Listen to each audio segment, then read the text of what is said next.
மதுவிலக்கு மத்திய அரசை நோக்கி கைகாட்டக்கூடாது. தமிழக அரசை செயல்படுத்த வேண்டும். தமிழ்நாட்டில் முழு மது விலக்கை நடைமுறைப்படுத்த வேண்டும் என்ற கோரிக்கைகள் ஓங்கி ஒலிக்க தொடங்கியுள்ளன. இந்த நிலையில் தேசிய அளவில் மதுவிலக்கு கொள்கை வகுக்கப்பட வேண்டும். அவ்வாறு வகுக்கப்பட்டால் தமிழகத்தில் மதுவிலக்கை நடைமுறைப்படுத்த தயார் என்று மதுவிலக்குத்துறை அமைச்சர் முத்துசாமி கூறியிருக்கிறார். இது போகாத ஊருக்கு வழிகாட்டும் செய்யலாம். மதுவிலக்கு என்பது மாநில பட்டியலில் உள்ளது.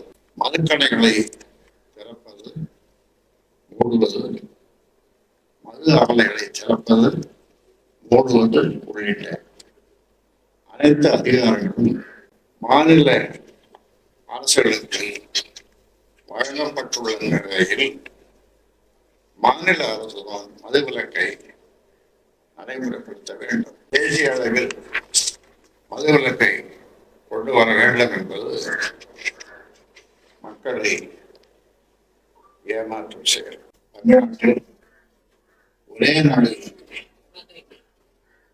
மதுக்கடைகள் மூடப்பட்டால் மோசமான விளைவுகள் ஏற்படும் என அமைச்சர் முத்துசாமி கூறுவது தவறானது, அபத்தமானது.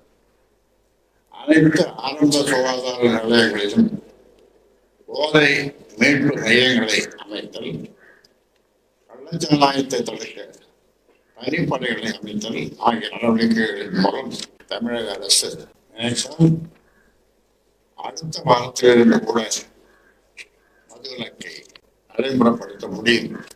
ஆனால் மது ஆலை அதிபர்களின் கட்சியான